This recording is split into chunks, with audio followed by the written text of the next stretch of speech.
Le serveur m'a regardé droit dans les yeux, son sourire poli figé, et a prononcé les 4 mots qui m'ont retourné l'estomac. Votre carte a été refusée. L'espace d'un instant, stupéfait, je suis resté assis là, tenant le petit dossier noir comme s'il pouvait se réparer comme par magie si je clignais des yeux assez fort. Mes parents ont échangé un regard entendu, le genre qui me faisait toujours redevenir un enfant. Mon frère Danny a esquissé un sourire narquois derrière sa main, et sa nouvelle épouse s'est penchée par-dessus la table juste assez pour que tout le monde l'entende. On dirait qu'elle ne peut même pas payer le dîner. Les rires ont fusé sur la table comme du verre brisé. Mon père m'a tapoté l'épaule, comme si cette humiliation était touchante. Maman a gloussé, essuyant une larme invisible. J'ai forcé un sourire et j'ai essayé de lui tendre une autre carte, priant pour que celle-ci ne leur donne pas plus de munitions. Ils n'avaient aucune idée de ce qui allait suivre. Si vous avez déjà été la petite dernière de la famille, la personne responsable dont on se moque tandis que les autres sont célébrés, vous connaissez déjà cette lente brûlure au fond de votre poitrine, celle qui commence par la gêne et se durcit en quelque chose de plus intense. Je m'appelle Cynthia.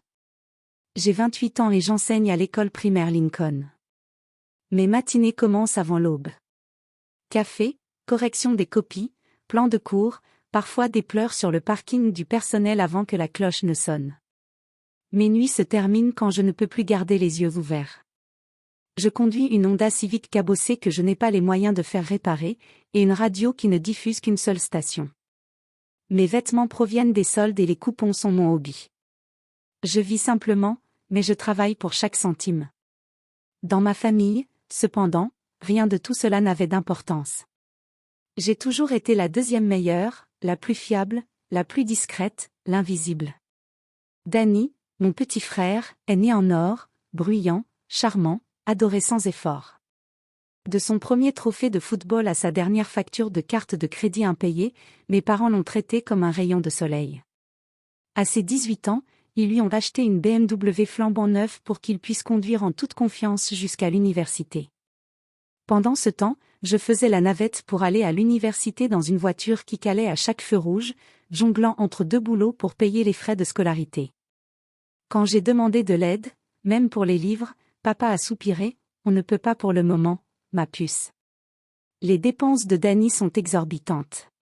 Des années plus tard, quand je me suis mariée, mes parents m'ont donné $50 dans une enveloppe froissée et m'ont dit de faire quelque chose de spécial, mais modeste. Tu es pragmatique comme ça. J'ai souri et dit, merci. Parce que c'est ce que j'ai toujours fait. Mon mariage a eu lieu dans un palais de justice. Le romantisme, c'était des néons vacillants et un café au distributeur automatique entre 2 vœux. Le greffier a ensuite annoncé, avant même que j'aie eu le temps de pleurer de joie, que c'était mon grand jour. 3 ans plus tard, c'était le tour de Danny. Et soudain, le monde a dû s'arrêter de tourner pour faire place à l'événement du siècle. Maman a transformé notre cuisine en salle de contrôle. Des magazines de mariage s'empilaient comme des tours, des échantillons de tissus épinglés au frigo. Papa arborait un sourire à la hauteur de son portefeuille, se vantant à qui voulait l'entendre que son fils méritait le meilleur. Quand les factures sont arrivées, j'en ai trouvé une sur le bureau de papa. Près d'1 million de dollars. 950 000 pour être exact.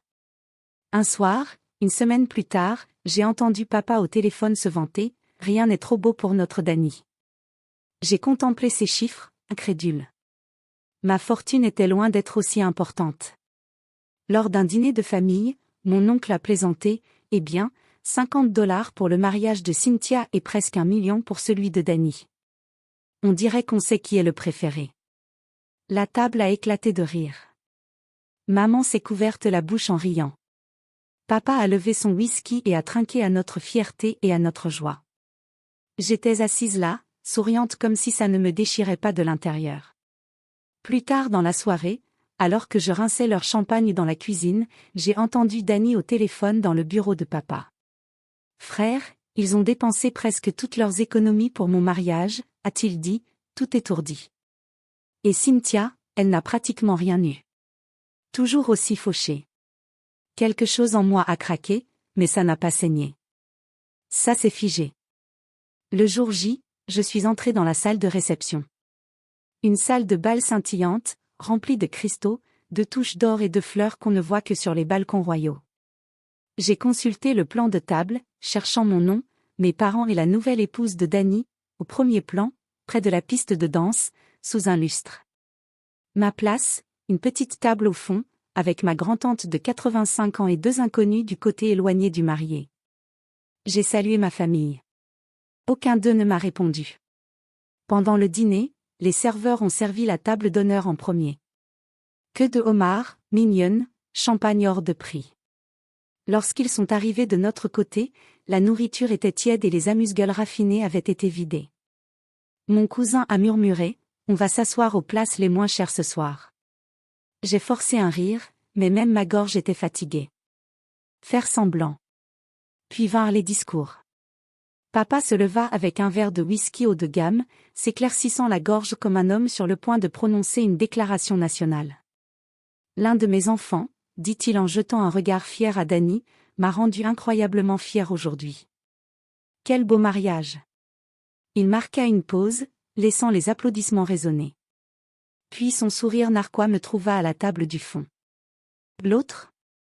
Eh bien, les mariages au palais de justice ne sont pas vraiment à la hauteur, n'est-ce pas? La foule a explosé. Chaque rire rebondissait sur moi comme un petit coup de poing. Ma serviette s'est déchirée entre mes doigts. Jake, mon mari, m'a serré la main sous la table. Mais même cette chaleur n'a pas pu atténuer la douleur. J'ai fixé mon assiette à moitié vide et me suis promis de me souvenir de chaque seconde. Chaque son, chaque mot, chaque lueur cruelle dans leur sourire. Une semaine plus tard, j'ai reçu l'appel inévitable. C'était Danny. Paresseux, joyeux, prétentieux. Salut, ma sœur. Puisque tu n'as pas de vraie responsabilité en ce moment, pourrais-tu garder la maison pendant notre lune de miel? Juste arroser les plantes, nourrir les chiens, ranger un peu. Ça ne te dérangera pas, n'est-ce pas? Avant que je puisse répondre, maman a interpellé en arrière-plan. Cynthia, ne fais pas la difficile. C'est le moins que tu puisses faire pour ton frère. Il a travaillé si dur. Il mérite ce repos après toute cette organisation. J'ai travaillé tellement fort. Ma mâchoire se serrait si fort que j'en avais mal. Mais cette vieille habitude de dire oui, de garder la paix, me tiraillait, et j'ai cédé. Bien sûr, ai-je dit. Je vais aider. 2 semaines. 2 longues semaines assises dans leur manoir pendant qu'ils se pavanaient à travers l'Europe. Ce qu'ils ignoraient, ce qu'aucun d'eux n'avait jamais remarqué, c'est que pendant qu'ils dépensaient de l'argent dans le luxe, je construisais en silence quelque chose qu'ils ne pouvaient pas acheter. Chaque centime que je gagnais en enseignant, en donnant des cours particuliers et en travaillant plus le week-end au centre d'apprentissage était documenté. Chaque ticket de caisse, chaque dépense était soigneusement consignée. Pendant qu'ils affichaient leur vol en première classe et leurs selfies à la Tour Eiffel, j'économisais, je planifiais, je calculais. Je notais chaque centime dépensé pour leur maison. Nourriture pour chiens, produits d'entretien, essence. Chaque ticket de caisse était rangé dans un petit dossier bien rangé, car un jour, tous ces chiffres compteraient. Dans ma famille, on m'avait facilement oublié. Mais j'avais appris quelque chose de toutes ces années passées en retrait. Comment me préparer discrètement, comment écouter, et surtout, comment compter les points. Ce que ma famille n'avait jamais réalisé, c'est à quel point je gérais mon argent avec soin. Chaque salaire d'enseignante, je le répartissais. Une partie était destinée aux factures et aux courses. Le reste, aussi petit soit-il, était placé sur un compte épargne dont ils ignoraient l'existence. Ce n'était pas grand-chose au début, mais après des années de travail supplémentaire et sans vacances, c'est devenu une somme conséquente. Et puis il y avait l'héritage de mes grands-parents. Ils m'avaient laissé 25 000 $ à leur décès il y a 5 ans. Ce n'était pas une fortune, mais c'était censé être mon filet de sécurité. Mes parents m'avaient promis de le garder en sécurité, placé sur un compte jusqu'à ce que j'en ai besoin. Mais après le mariage de Danny, quelque chose clochait. J'ai commencé à me poser des questions. Les réponses ne collaient pas. Alors, je suis allée à la banque et j'ai demandé tous les relevés. Ce que j'ai trouvé m'a donné la nausée. Des retraits importants correspondaient parfaitement aux dépenses du mariage de Dee. Les fleurs, le lieu, le fond, le photographe, tout cela a été payé avec l'argent de mon héritage. Il pensait que j'étais trop stupide pour le remarquer. Je pensais être trop faible pour faire quoi que ce soit. Mais je gardais des copies de tout. Chaque retrait, chaque date, chaque signature. Pendant qu'il se moquait de moi et me traitait de fauché, je rassemblais des preuves. Mon silence n'était pas une faiblesse. C'était une préparation. Et je me préparais à les faire payer. Un soir, après une journée de cours particulièrement longue, je me suis assis avec mon amie Maria dans la salle des profs. Elle travaillait comme assistante juridique dans un cabinet d'avocats du centre-ville. J'ai sorti mon dossier de relevé bancaire et l'ai glissé sur la table. « Tu peux regarder ça ?» ai-je demandé doucement. Elle a feuilleté page après page, s'élargissant. « Cynthia, cet argent était légalement à toi », a-t-elle dit en désignant les documents. « Tes grands-parents ont ouvert ce compte spécialement pour toi. Tes parents n'avaient pas le droit d'y toucher d'un seul centime, et encore moins de le vider entièrement. » Mon cœur battait fort, mais je me sentais aussi soulagée. Je n'étais pas fou. Les chiffres ne mentaient pas. C'était du vol, purement et simplement. Pendant ce temps, ma famille était plus bruyante et désagréable que jamais. Maman publiait sur Facebook des photos interminables du mariage de Danny, de la lune de miel, de leurs nouveaux meubles de luxe. Papa se vantait à qui voulait l'entendre de n'avoir jamais lésiné sur les dépenses pour le grand jour de son fils. La phrase préférée de Dee à chaque réunion de famille était « Tout le monde n'a pas droit à un mariage à $1 million. » Je suppose que je suis juste spéciale comme ça. Un après-midi, alors que je passais déposer les courses que maman avait demandées, j'ai entendu des voix venant de la cuisine. Je me suis figée dans le couloir et j'ai écouté. « Elle ne résistera jamais à maman », disait-elle en riant. Cynthia a toujours été trop faible, trop effrayée pour faire des vagues. Papa a ricané. Qu'elle continue à bosser si dur sur ce petit boulot d'école. De toute façon, c'est tout ce qu'elle fait. Au moins, elle sert à quelque chose. Quelque chose en moi a craqué. Je suis sortie de la maison sans un mot, serrant si fort mes clés de voiture qu'elles ont laissé des traces dans ma paume. Pendant des années, j'avais laissé leurs paroles me blesser, car je me croyais impuissante. Mais maintenant, j'avais des preuves. J'avais l'avis juridique de Maria. Et pour la première fois de ma vie, je n'avais plus peur. J'étais en colère. J'ai demandé à mes parents et à Danny de me retrouver un dimanche soir. Pas de restaurant chic cette fois, juste nous dans leur salon, l'endroit même où ils m'avaient humilié d'innombrables fois. Ils étaient assis sur leur canapé en cuir, l'air agacé. Papa avait son verre de whisky habituel. Maman avait les bras croisés comme si je lui faisais perdre son temps.